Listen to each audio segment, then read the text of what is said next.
será uma noite de tanta bênção e de tanta glória. Olhe para o irmão que está aí ao seu lado, que você orou por ele, e diga: meu irmão, você orou por mim, você é uma bênção na minha vida, e eu quero ser uma bênção também para você. Aplauda aquele que é digno de toda glória, toda honra e todo louvor. Aleluia. Aleluia!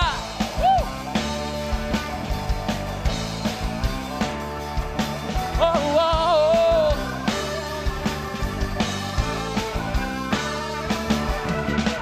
Celebremos com júbilo a nosso Deus, com danças e quebrados de vitória. Só Ele é digno de adoração. Batendo palmas, entronizando o Rei, proclamando sua grandeza. Só Ele é Deus em toda a terra, digno de adoração. Em todas as nações levantamos o teu nome, Jesus, digno de adoração. Em todas as nações levantamos o teu nome, Jesus, digno de adoração. E as palmas, Tu és Senhor, Tu és digno neste lugar.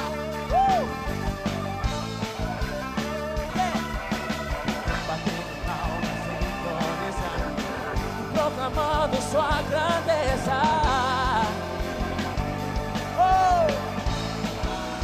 Digno de adoração.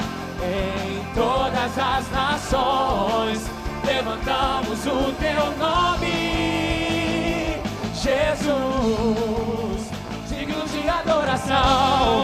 Em todas as nações levantamos o teu nome, Jesus, digno de adoração.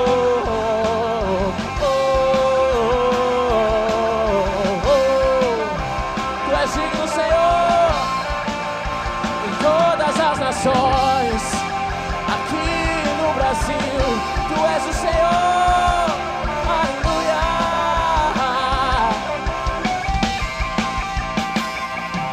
Ao que está sentado no trono e ao Cordeiro, o louvor, a honra, a glória e o poder para sempre. Ao que está sentado no trono e ao Cordeiro, o louvor, a honra, a glória e o poder para sempre. Meu querido, nesta hora, no Brasil inteiro, pessoas crentes em Jesus se reúnem para proclamar que Ele é o Senhor. Mas eu quero te encorajar dizendo que não é só aqui no Brasil, não. Em muitas nações da terra, em muitas dessas aqui, essas bandeiras aqui representadas, existem cristãos que têm pagado um preço de seguir e servir ao Senhor Jesus. Nós não estamos sozinhos aqui, mas nós nos unimos a um coro de pessoas de todas as tribos, de todas as raças. E isso é um ato profético, porque um dia, nós todos estaremos, todas as cores, todas as línguas, todas as tribos, diante do Rei dos Reis, diante do trono do Altíssimo. E nós prostrados adoraremos ao Cordeiro de Deus. Você pode fechar os seus olhos agora e vislumbrar esse momento. Esse momento em que você vai estar diante do trono do Cordeiro. Oh, cantando ao que está sentado no trono e ao Cordeiro. O louvor, a honra, a glória, o poder para sempre. Todo joelho se dobrará. Está sentado no trono e ao Cordeiro. Toda língua confessará. O louvor, a honra, a glória, o poder para sempre. Ao que está sentado no trono e ao Cordeiro. O louvor, a honra, a glória, o poder para sempre. Ao que está sentado no trono e ao Cordeiro. O louvor, a honra, a glória, o poder para sempre.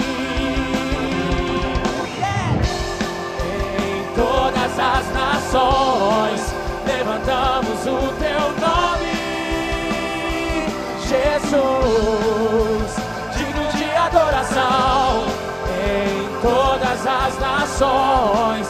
Levantamos o teu nome, Jesus, declare em todas as nações.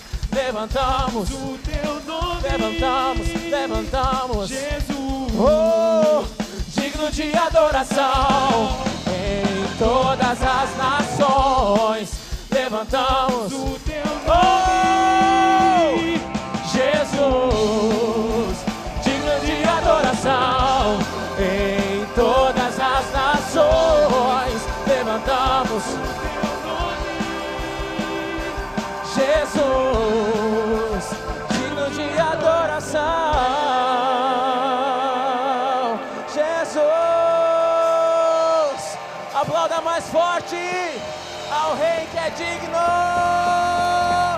Não há outro ser entronizado, Senhor, no meio dos louvores do teu povo.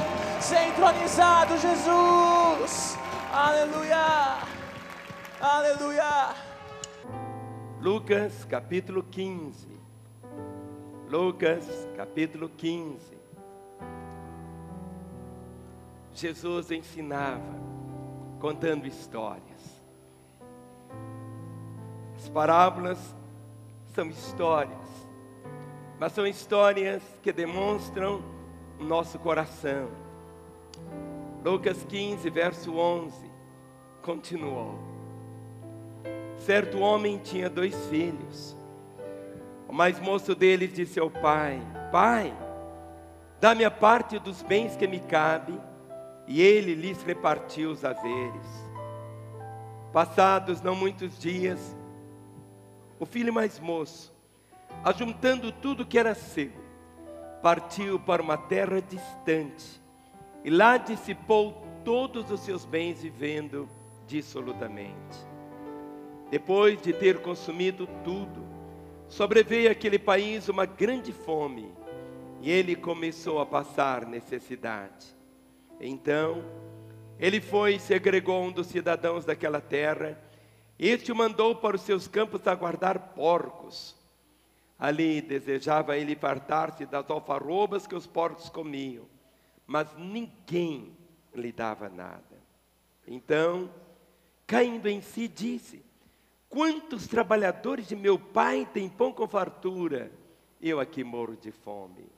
Levantar-me-ei, irei ter com meu pai e lhe direi: Pai, pequei contra o céu e diante de ti. Já não sou digno de ser chamado teu filho. Trata-me como um dos teus trabalhadores. E levantando-se foi para seu pai. Vinha ele ainda longe, quando seu pai o avistou, e compadecido dele, correndo, o abraçou e o beijou. E o filho lhe disse: Pai, pequei contra o céu e diante de ti. Já não sou digno de ser chamado teu filho. O pai, porém, disse aos seus servos: Trazei depressa a melhor roupa, vestiu, ponde-lhe um anel no dedo e sandália nos pés. Trazei também e matai o novilho cevado. Comamos e regozijemo-nos, porque este meu filho estava morto e reviveu, estava perdido e foi achado. E começaram a regozijar-se. Eu e você nos encontramos aqui. Todos nós um dia fomos para essa terra longínqua, longe do Pai. Esse moço havia gastado tudo vivendo dissolutamente. Quando não tinha mais nada, nem ninguém, só sobrou para ele um espaço. Viver num chiqueiro. Vivendo entre porcos, comendo comida de porcos. E o texto diz: e ninguém lhe dava nada. Nem um abraço, nem um beijo, nem um carinho, nem um alento, nada. E quando ele estava assim, ele lembrou-se da casa do Pai. Não das paredes, das janelas, as portas. Não, ele lembrou do Pai. lembrou do Pai. Dentro do coração do homem, há sempre uma lembrança do Pai. Por mais que qualquer pessoa tente sufocar isto, há um grito no coração dele por Deus. E muitas vezes ele fica intimidado, dizendo, mas eu já aprontei tanto, eu não sou digno. Ninguém é digno, ninguém é digno, mas o Pai nos recebe. Quando o moço levantou, lá de longe, o Pai já estava em pé esperando. O Pai nunca fica sentado esperando o filho voltar. O Pai sempre está de pé. E diz o texto, vinha o filho ainda longe, quando o pai o avistou, e correu para ele. Aquele moço, vivendo tanto tempo entre os porcos, devia cheirar como porco, cabelos assim tão desalinhados, descalço, machucado, ferido, nada. E o pai corre e o abraça. Tão interessante. Quanto tempo ele não tinha recebido um abraço. O pai o abraçou. O pai o beijou. Debaixo de toda imundície, mau cheiro, tanta caraca, o pai beijou o filho. Mas não foi simplesmente um beijo. O texto diz de uma forma clara, desde que o pai o encontrou até chegar em casa, o pai foi beijando o filho. Beijando o filho. E o pai coloca um anel no dedo do seu filho. Esse anel é como se fosse hoje um cartão de crédito ilimitado. Porque com o anel era que era feita as compras. Ó, está aqui, pode levar tudo. Era um anel. Com o anel o pai estava dizendo, olha, você é meu filho. O que é meu é seu. E o pai celebrou a festa. Nós vamos cantar de novo essa mensagem. Mas eu queria que você se abraçasse, como se fosse o pai te abraçando. Eu me lembro no dia 19 de maio de 1966, quando eu vim, o dia que eu me converti, o pai me abraçou, o pai me abraçou, o pai me beijou. Naquela madrugada eu chorava tanto, eu fui aceito, e nunca mais eu deixei o meu pai. Vamos ficar todos em pé, abrace você, e nós vamos cantar essa verdade.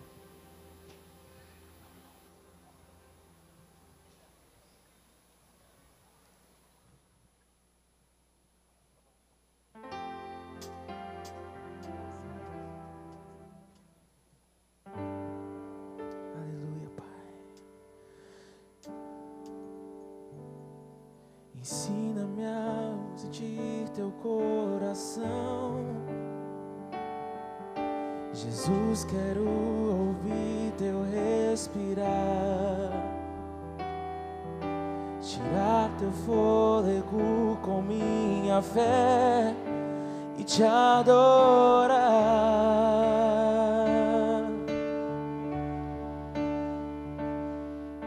Jesus, tu és o pão que me alimenta, o verbo vivo que desceu do céu.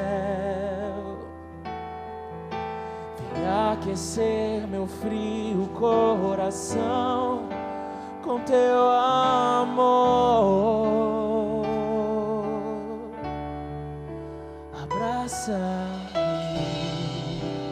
Abraça-me e cura as minhas feridas, as feridas da minha alma. Longe e toca-me,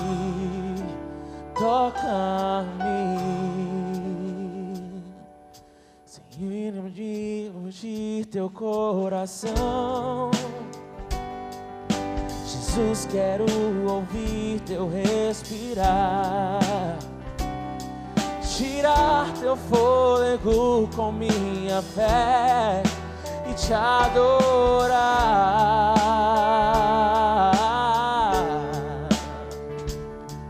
Jesus, tu és o pão que me alimenta, o verbo vivo que desceu do céu. vem aquecer meu frio coração com teu amor. Abraça-me, abraça-me, cura-me, cura-me, unge-me, unge-me, toca-me, toca, abraça-me, deixa o Pai te abraçar. Deixa o Pai te curar, Ele te cura nesta hora.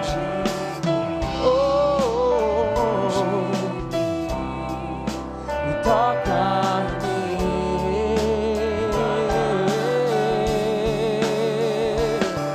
Vem sobre mim com teu manto, reina em mim com tua glória. Ao teu lado é o meu lugar. Aleluia, aleluia. Vem sobre mim com teu manto, reina em mim com tua glória, pois ao teu lado é o meu lugar.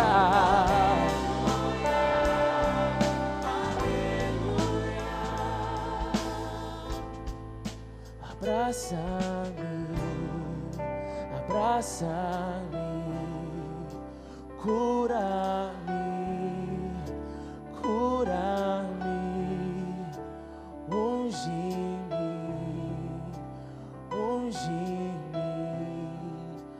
toca-me, toca-me. A vida cristã, vamos assentar, nada mais é do que esse relacionamento com Ele. A nossa fé não é uma religião. A fé cristã não é um sistema. A nossa fé é esse relacionamento com Ele, é a intimidade com Ele. Nós iniciamos essa reunião lendo, abra sua Bíblia, Isaías 56, o versículo 12. A última frase do versículo 12 diz assim: o dia de amanhã será como este.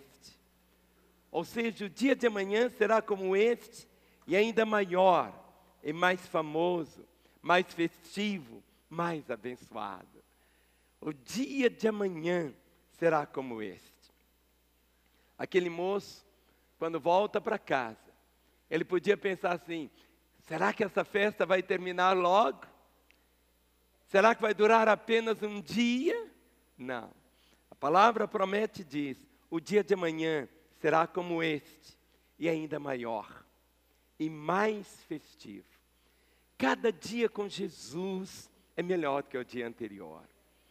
E Deus tem nos dado a graça aqui em Lagoinha, ao mesmo tempo que somos uma igreja que temos visto o derramar da graça do Pai, trazendo vidas e vidas para ter um encontro com Ele.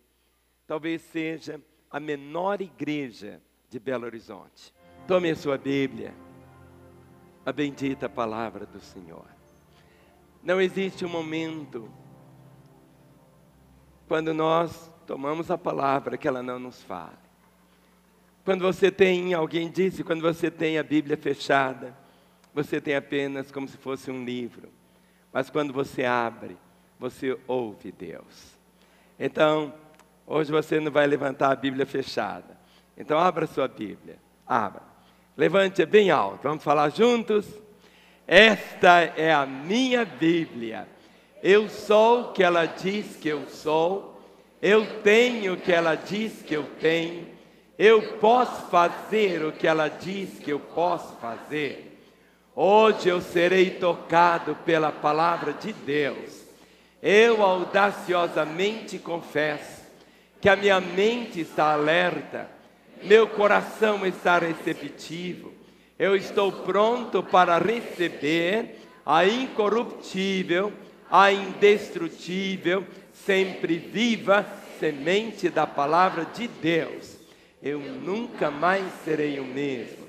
Nunca, nunca, nunca. No nome de Jesus. Amém. Eu queria chamar aqui a irmã Esther. Nessa noite nós vamos comer a palavra do Senhor distribuída por essa querida irmã. Eu sei que de um modo tão maravilhoso, Deus nos concede a graça de tê-la novamente conosco. Ela esteve aqui há uns 4 anos, 2008, e novamente Deus nos dá essa graça tão especial. Pai, em tuas mãos deixamos Esther. Amém, Jesus. Que sobre ela a tua graça seja tão abundante. Oh Deus. E ó Deus, que aquilo que o Senhor tem para nos falar hoje à noite, dá-nos, ó Pai, o coração aberto para ouvir. E conceda a tua filha graça, Jesus. a sabedoria, a unção, a para que realmente a tua palavra venha consolar, edificar e exortar, trazer salvação e reconciliações no nome de Jesus. Amém. Amém. A paz do Senhor. Para mim é um grande privilégio estar aqui nessa noite. É uma igreja que eu tenho um carinho muito grande e que eu tenho sido abençoada pela vida, pelo testemunho, pelo que Deus tem feito neste lugar para a glória do seu nome. E eu louvo a Deus pela graça que Ele me concede de estar aqui nessa noite e de poder compartilhar algo que Ele tem colocado em meu coração para que a gente possa compartilhar nessa noite. Eu gostaria que vocês abrissem as suas Bíblias no livro do profeta Jonas. Nós vamos ler apenas alguns versículos, embora a gente vá discorrer sobre todo o livro através de uma mensagem entrelaçada com alguns testemunhos, com algumas histórias. O pastor dizia que a palavra é cheia de histórias. Jesus ama contar histórias. Jesus amava e Ele continua contando histórias através da nossa vida. A nossa vida, a vida de cada um de nós, é uma história marcada por Jesus Cristo. A nossa vida é uma história que revela a graça, o amor e a soberania de Deus. Eu gostaria que vocês dissessem comigo: a minha história revela a graça e o amor de Deus.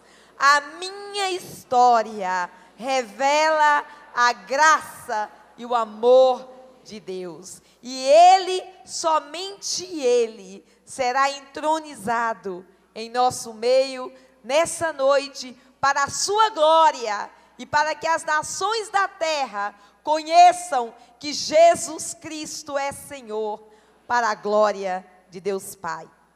Leiamos a palavra de Deus, alguns versículos de Jonas. A palavra do Senhor veio a Jonas, filho de Amitai, com esta ordem: vá à grande cidade de Nínive e pregue contra ela, porque a sua maldade subiu até a minha presença. Mas Jonas fugiu da presença do Senhor, dirigindo-se para Tarsis. Desceu à cidade de Jope, onde encontrou um navio que saía daquele porto. Depois de pagar a passagem, embarcou para Tarsis, para fugir do Senhor. Eu gostaria de convidá-los a se assentar. Muito obrigada. Eu gostaria de compartilhar com vocês nessa noite alguma reflexão da palavra de Deus a partir desse texto, a partir desse livro, que é um profeta, mas que na verdade é um livro muito mais histórico. Eu gostaria de também, não posso contar muito da minha história, mas isso não importa, porque a história mais importante nessa noite é a história de Jesus, é a história da soberania de Deus em nossas vidas. Gostaria de dizer que eu, por mais de 17 anos, 18 anos, eu tenho tido a graça e o privilégio de servi-lo em muitas nações do mundo. Especialmente em alguns países onde eu tenho o privilégio e a graça de testemunhar do amor de Deus. E eu gostaria que vocês agora olhassem para essas bandeiras aí. Eu gostaria que vocês pensassem um pouco sobre essas nações e que vocês declarassem que essas nações, que cada nação aqui representada, que são todas as nações da terra, pertencem a Jesus Cristo. E que nós declarássemos juntos que Jesus Cristo reina em cada uma dessas nações. Vamos declarar: Jesus Cristo reina. Ele é Senhor de cada uma dessas nações. Jesus Cristo é Senhor de cada nação da terra. E ainda nas nações onde ainda existe tanta perseguição e onde o evangelho ainda não pode ser pregado com tanta liberdade, nós sabemos que o Espírito de Deus está se movendo nessas nações. E Deus está salvando vidas em todas as nações da terra. Glória ao nome do Senhor. Glória a esse Pai maravilhoso que continua com os olhos no caminho, que continua olhando para aquele filho que foi e ainda não voltou, e que de braços abertos o espera em cada nação da terra. Mas eu gostaria de dizer para vocês que existem muitas nações no mundo, muitos países que nunca ouviram falar de Jesus. E eu louvo a Deus por ver a marca dessas nações, não apenas através dessas bandeiras, mas através da vida dessa igreja, que se comprometeu a levar o evangelho de Jesus Cristo até o último da terra. Porque esse é o nosso chamado, essa é a nossa vocação, que todos os povos da terra conheçam e reconheçam que Jesus Cristo é Senhor para a glória de Deus Pai. Existem muitas nações e muitos povos que continuam clamando e perguntando quem é Jesus.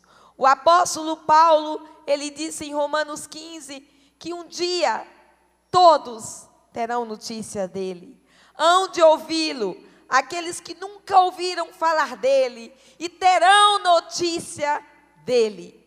Mas antes, no capítulo de número 10, ele nos desafia dizendo: mas como ouvirão se não há quem pregue?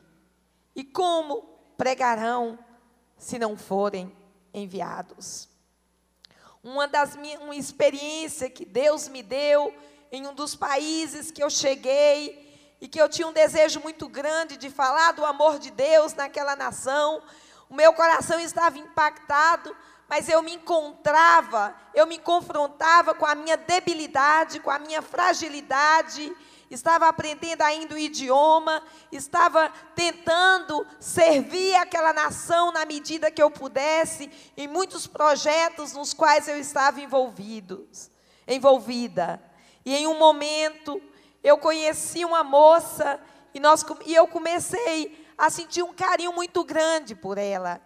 E eu dizia: Jesus, me dá uma oportunidade para eu falar do teu amor para ela.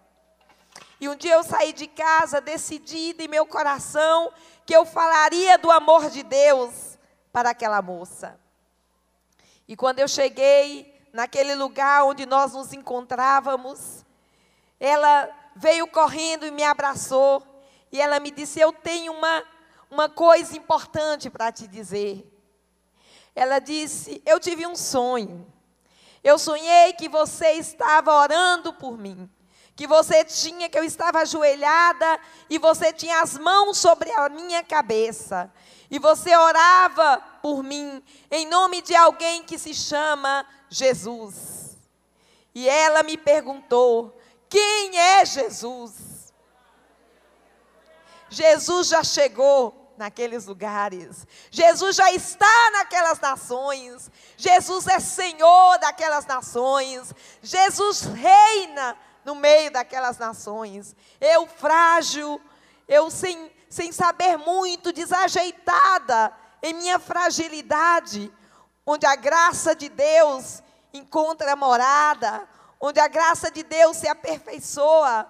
Eu disse àquela moça: vem à minha casa, eu quero te contar a história de Jesus. E ela foi à minha casa, e eu tive o privilégio, eu tive a graça de contar para ela a história maravilhosa da salvação de Jesus. Quando eu terminei, eu não sabia o que fazer, eu estava muito frágil, muito emocionada, e ela me antecipou, ela se ajoelhou, e ela disse: agora coloque as mãos sobre a minha cabeça, porque eu quero Jesus em minha vida.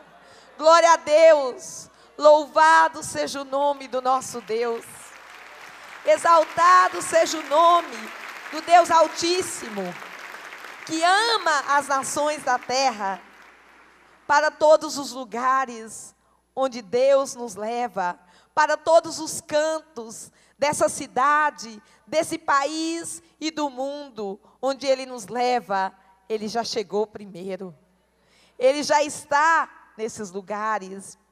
E a história de Jonas, eu gostaria de contar algumas coisas, porque eu escolhi esse texto.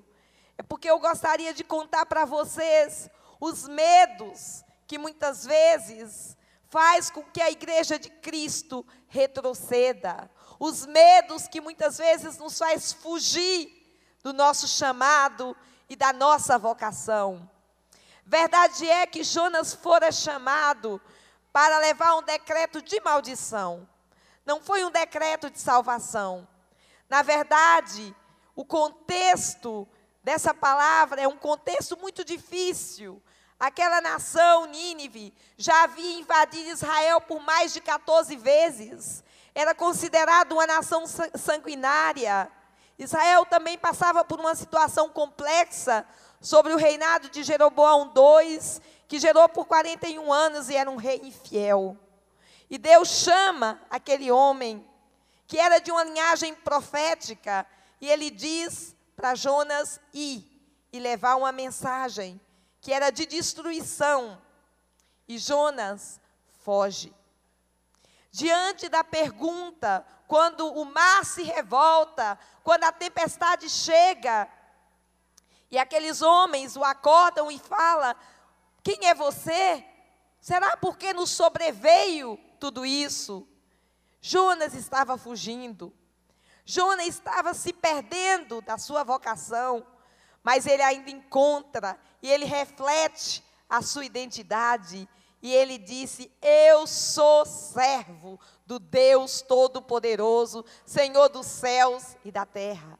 Pode ser que você que nos ouve nessa noite esteja fugindo de Deus. Pode ser que de alguma forma você se desviou do propósito de Deus para a tua vida, do teu chamado. Mas não importa onde você esteja, você continua tendo a identidade de filho. Ainda que, como aquele filho pródigo, estava no chiqueiro, ele ainda no chiqueiro era filho.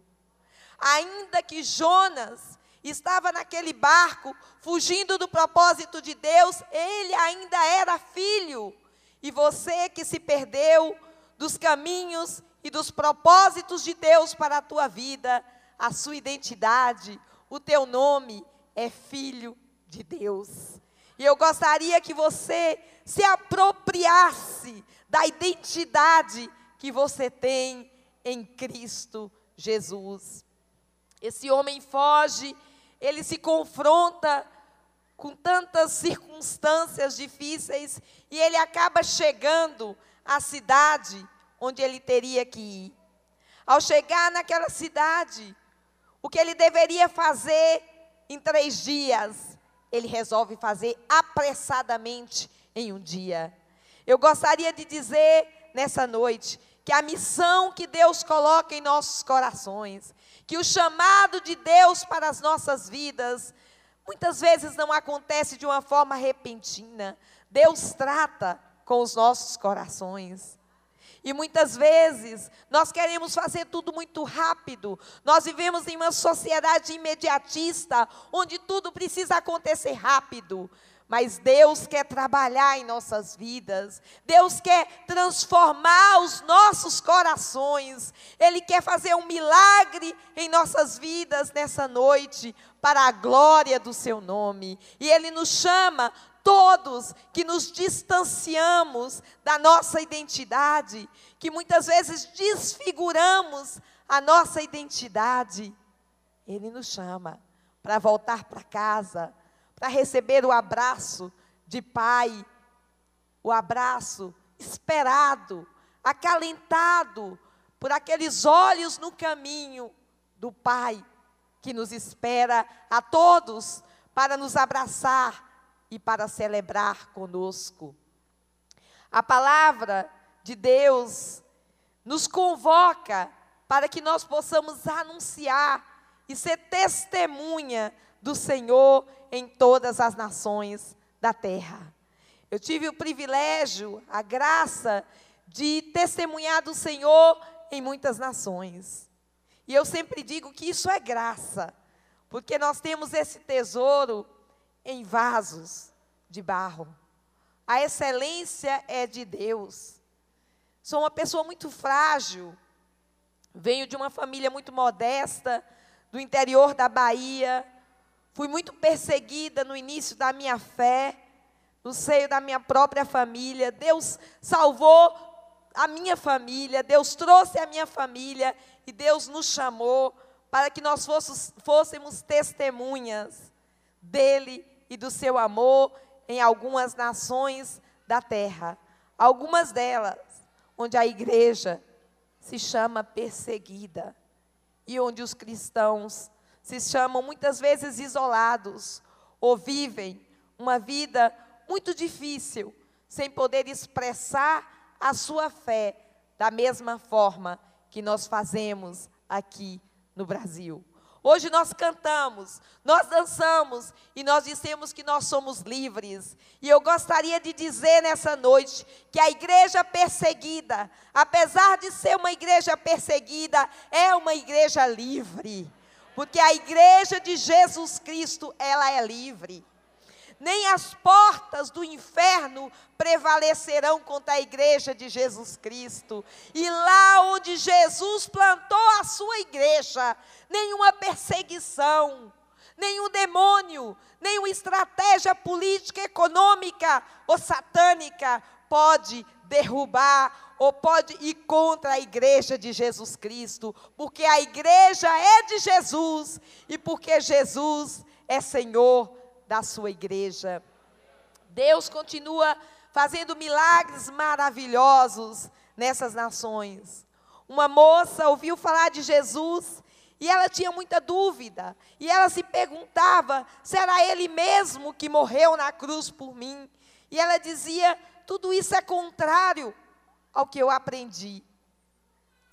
E ela foi dormir e ela disse, se realmente Jesus morreu por mim, se realmente Jesus deu a sua vida por mim, eu quero as suas marcas no meu corpo. No dia seguinte, quando ela acordou, ela tinha as mãos e os pés marcados de rena, como se fossem as marcas dos cravos de Jesus Cristo. E naquela manhã, ela entregou a sua vida a Jesus, porque ela foi marcada com as mesmas marcas de Jesus Cristo. Esse é o nosso Deus. É o Deus que nos surpreende. A igreja de Jesus, ela precisa ter coragem de ser surpreendida no caminho. Ela precisa ter coragem de acreditar nos milagres que Deus faz, porque a igreja é dele, o milagre é dele e a glória é dele. Deus não chamou uma igreja para ser a mais próspera do mundo. Deus chamou essa igreja para ser igreja fiel, igreja que dobra os seus joelhos, igreja que não negocia os seus valores, e igreja que vive no altar de Jesus Cristo, proclamando cada dia que Ele é Senhor, e que Ele é soberano, e que Ele está entronizado nesta igreja, e que através dessa igreja, muitas nações da terra conhecerão e proclamarão que Jesus Cristo é Senhor. Muitos milagres acontecem, porque Jesus tem nos mostrado que a obra é dele, que lá naqueles lugares por onde Ele nos chama, Ele chegou. Ele abraça aquelas pessoas que muitas vezes são torturadas por causa da sua fé. Um amigo que aceitou Jesus, ele foi torturado por muitos anos. E algum tipo de tortura muito sofrida, muito traumática. E ele diz que todas as vezes que os torturadores entravam em sua cela, ele fechava os olhos e ele via Jesus. E Jesus lhe dizia: eu gostaria de te dizer uma coisa. Para esse lugar por onde você vai passar agora, eu já passei. E eu caminho contigo no meio dessa tortura. A dor que você vai sofrer, eu já sofri. E eu caminho contigo. Ele diz que todas as vezes ele fechava os olhos, ele era torturado. Quando a tortura terminava, ele sentia o abraço de Jesus e a graça de Jesus sendo derramada em sua vida. Esse é Jesus. O Jesus que caminha pelos campos de refugiados. Eu já tive a alegria, a graça e também a tristeza de trabalhar em muitos campos de refugiados. São lugares de muita dor, lugares de muita tristeza, mas são nesses lugares que a gente encontra e vê a glória de Deus de uma forma tão bonita. Eu estive em uma ceia e ali havia mulheres que haviam sido abusadas e haviam sofrido muito. E quando nós começamos a louvar o Senhor, aquelas mulheres começaram a dançar, aqueles homens começaram a celebrar, o Espírito de Deus encheu aquele lugar. E o Pai abraçou cada uma daquelas pessoas em sua dor, em seu sofrimento.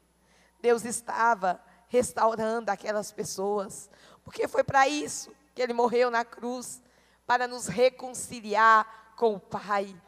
Foi para isso que Ele pagou o preço.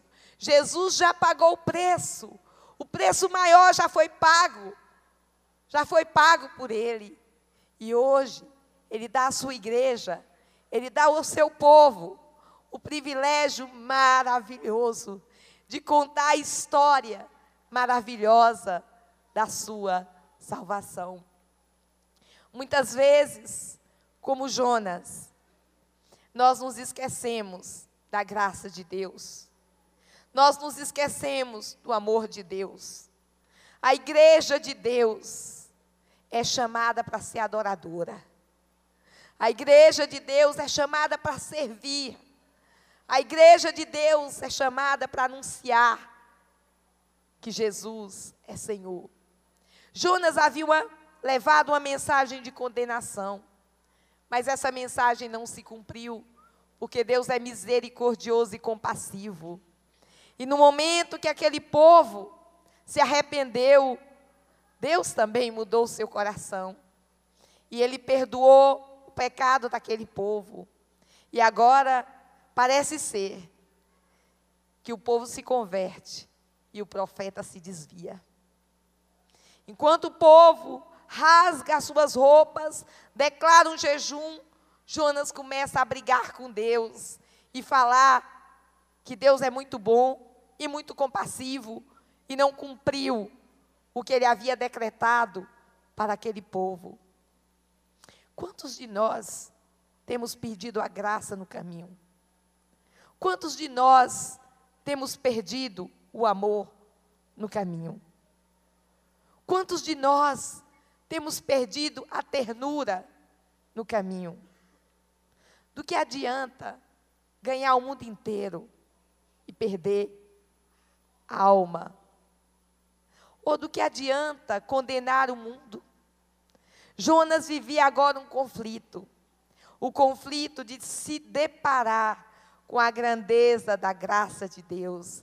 E eu gostaria de dizer nessa noite que a graça de Deus nos alcança a todos. Que a graça de Deus tem o poder de nos qualificar, mas ela também nos desqualifica. Porque a graça de Deus, ela anuncia, ela diz, ela proclama que a obra é de Deus. E que é o Espírito Santo de Deus que faz essa obra. O protagonismo de missões, o protagonismo que existe, os dos milagres, é de Deus. Não existe nenhum protagonismo no missionário. Não existe nenhum protagonismo nos obreiros. Porque nós temos esse tesouro no frágil vaso de barro. E nós vamos andando por esses caminhos, como nada tendo e possuindo tudo. Pobre e enriquecendo a muitos. Jonas continua a sua história conflitiva. E ele sai para um lado da cidade. E ali no calor, eu não sei quantos de vocês conhecem o deserto. E muitas vezes a gente chega a ter 50 graus. É muito quente. E no meio daquele deserto, ele se confronta outra vez com Deus. Nasce uma planta. Parece ser que ele tem um pouco de conforto e se alegra. Mas a planta morre. E ele fica muito irritado com Deus. E Deus lhe pergunta: Jonas, é razoável a tua raiva? É razoável a tua ira? Você está indignado pela morte de uma planta que você não plantou, que você não regou, que você não ajudou a crescer. Não estaria eu preocupado com mais de 120 mil pessoas que não sabem discernir entre a mão esquerda e a mão direita? Quantos de nós estamos preocupados com o nosso conforto, só com o nosso conforto? Quantos de nós, muitas vezes, não nos aproximamos de Deus por aquilo que Ele pode nos dar, pelos benefícios que nós podemos ter? E quantos de nós trocamos as prioridades do reino e passamos a amar mais coisas do que pessoas? Existem muitas pessoas que nunca ouviram falar do amor de Deus. Existem muitas pessoas morrendo cada dia sem escutar falar do amor de Deus. E eu gostaria de nos perguntar nessa noite: qual é o nosso chamado? Qual é a nossa vocação? Onde Deus nos tem chamado? Na célula, no nosso bairro, em outras nações? Qual é o tipo de olhar e de abraço que nós temos reservado para aqueles que nunca ouviram falar de Jesus? E quais são as circunstâncias que nos fazem reconhecer a bondade de Deus?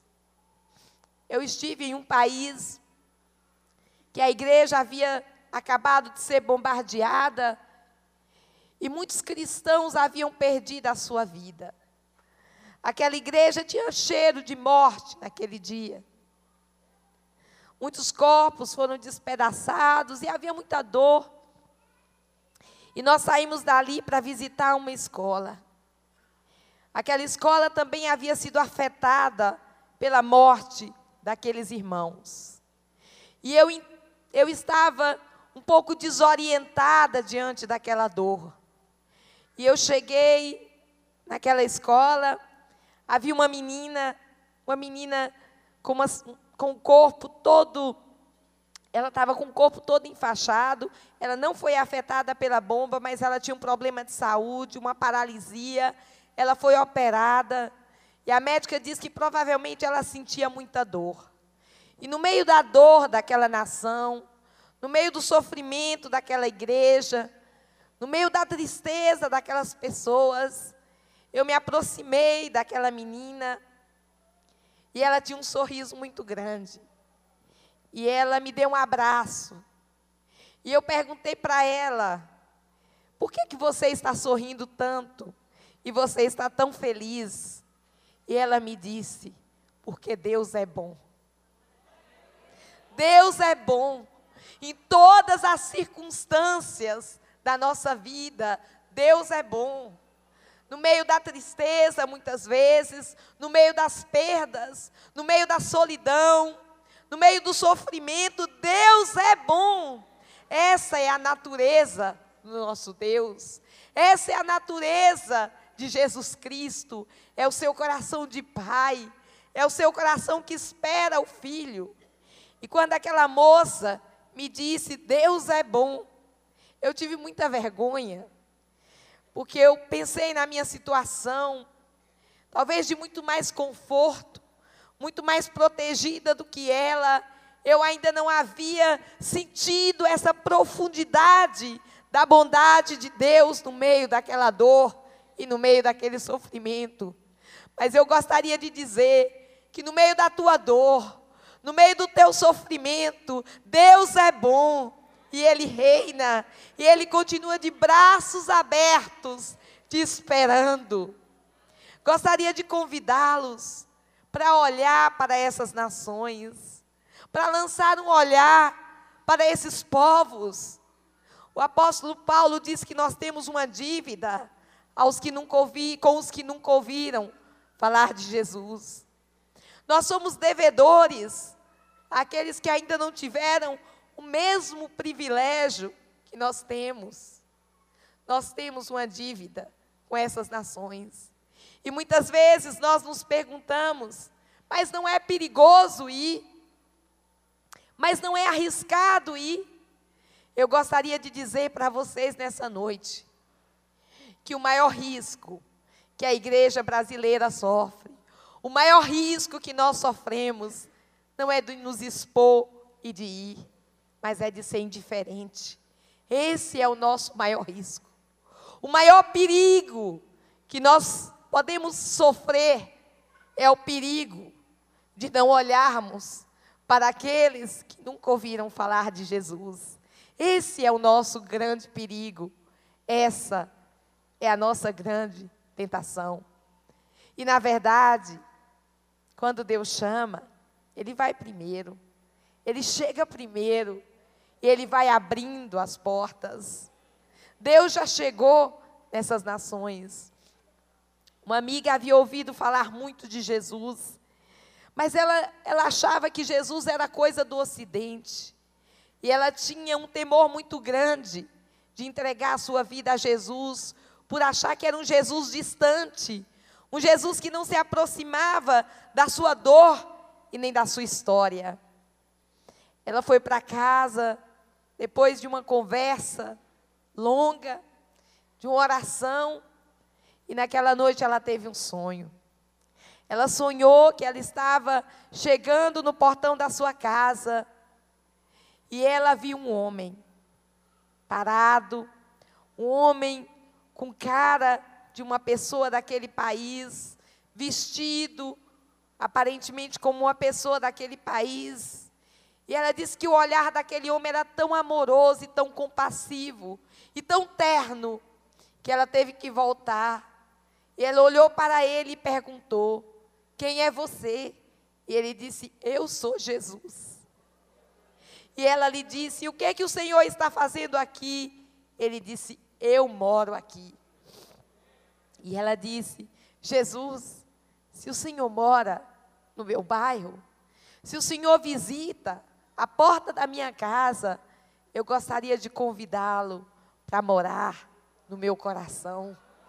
E ela aceitou Jesus, ela entregou a sua vida a Jesus. Esse é Jesus, aquele que ama até a morte, aquele que não mediu nenhum esforço e nenhum sacrifício para nos encontrar. Esse é Jesus. É o Jesus que nos surpreende no caminho. Em uma circunstância, eu fui buscar a minha carta de residência. Um policial tinha a minha carta em sua mão e ele me disse: você, Esther, o nome da tua mãe é Jesus, o sobrenome da tua mãe. Eu disse: é. Ele disse: você crê em Jesus? Eu disse: eu creio. Ele disse: você crê que Jesus é o Filho de Deus? Eu disse: eu creio. Ele disse: você crê que Jesus é Deus? Eu disse: eu creio. Mas não com tanta... Eu tinha medo. Eu confesso que meu coração, eu disse: ele vai me expulsar ou vai me prender, alguma coisa vai acontecer. Mas eu disse: Senhor, me dê graça nesse momento. E aquele homem me disse: chegue aqui mais perto. E eu me aproximei. E ele me disse: eu também creio. Glória a Deus. Glória a Deus que já chegou, mas que quer os pés, o abraço, o carinho, a voz, a boca da sua igreja, para responder a esse povo que pergunta, muitas vezes confundido: quem é Jesus? Jesus é o Filho de Deus. Jesus é aquele que não mediu nenhum sacrifício para nos salvar. E Jesus é aquele que convoca a sua igreja para ser testemunha do seu amor, da sua graça e para restaurar a imagem desfigurada de todos aqueles que distanciaram do seu caminho e do seu propósito. Que essa igreja, que cada um de vocês possam ser testemunhas, vasos cheios do Espírito Santo, para abalar esta cidade e para proclamar em cada canto dessa cidade que Jesus Cristo é Senhor. Mas que os seus pés possam ir um pouco mais longe, que os seus joelhos possam alcançar outras nações e outras distâncias. E naquele dia, quando nós estaremos, e nós veremos nações de todas as tribos, de todas as raças, de todas as nações, diante do trono do Cordeiro, celebrando e declarando que Jesus Cristo é Senhor, para a glória de Deus Pai. E naquele dia, o nosso coração celebrará, o nosso coração se encherá de festa.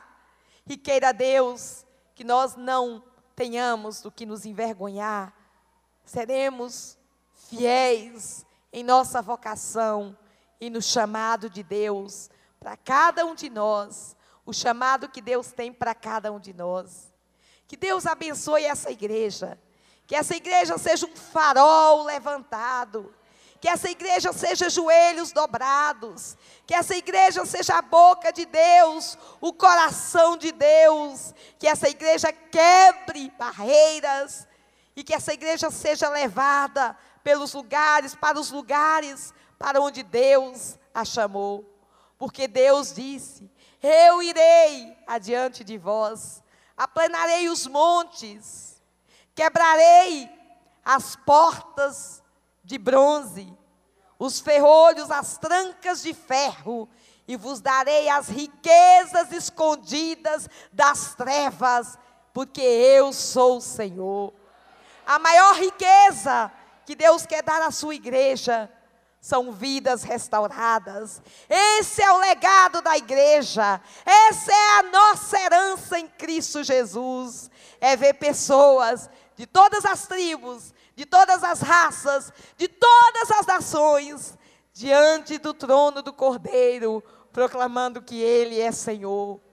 Pois em todo o mundo, em todas as nações, Deus reina. E de braços abertos, Ele espera aqueles que estão ainda muito feridos, que se decepcionaram no caminho, que perderam o caminho. Você que talvez está nos ouvindo nessa noite, e o seu coração se distanciou, se esvaziou. Jesus, Ele é graça de Deus, Ele é o Verbo encarnado, Ele é Emanuel, que caminha no meio do seu povo. Ele é Deus que restaura o teu coração, que alivia a tua dor. Ele é Deus que te abraça. E se porventura a dor não passar, se porventura, como aquela menina, você estiver sentindo ainda essa dor, creia e proclame: Deus é bom, e Ele é soberano, e Ele é Senhor dessa igreja, e contra a igreja de Jesus Cristo, os poderes das trevas não prevalecerão. Ao contrário, nós saquearemos os tesouros que foram roubados, os tesouros secretos que Deus dará à sua igreja. Serão vidas apresentadas e restauradas diante do altar do Senhor. Que Deus os abençoe. Que Deus enche os vossos corações de ânimo, de alegria, de graça, de festa e de celebração. E que a vida de cada um de vocês seja um vaso de honra, que carregue um tesouro para que a glória e a excelência seja do Senhor e não nossa. A Ele a honra, a Ele a glória, a Ele o louvor pelos séculos dos séculos. Amém.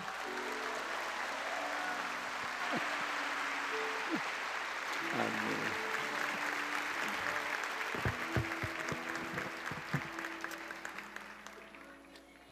Queridos, vamos nos colocar em pé.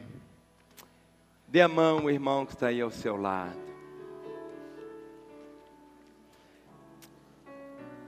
A palavra diz: Cristo amou a igreja e se entregou a si mesmo por ela. O mesmo preço que Ele pagou por mim, pela minha salvação, foi o preço que Ele pagou pela sua salvação.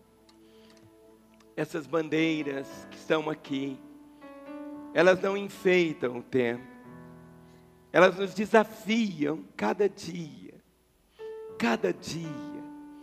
Há uma promessa na Escritura que diz que como as águas cobrem o mar, que toda a terra vai se encher da glória do conhecimento do Senhor. Nós vivemos dentro de um contexto de tanta liberdade, tanta. Nós estamos aqui, as portas estão abertas, podemos cantar, adorar. Essa reunião está sendo televisionada, está indo para o Brasil afora. Em todo o mundo as pessoas podem assisti-la ou estão assistindo através da internet. Podemos sair hoje nas ruas, em uma semana distribuir 100.000 folhetos evangelísticos. Você tem a Bíblia, pode andar com ela a tantos países. Só o fato de você ter uma Bíblia, só o fato de você ter uma Bíblia, só o fato de você ter uma Bíblia, já é uma transgressão que você é preso.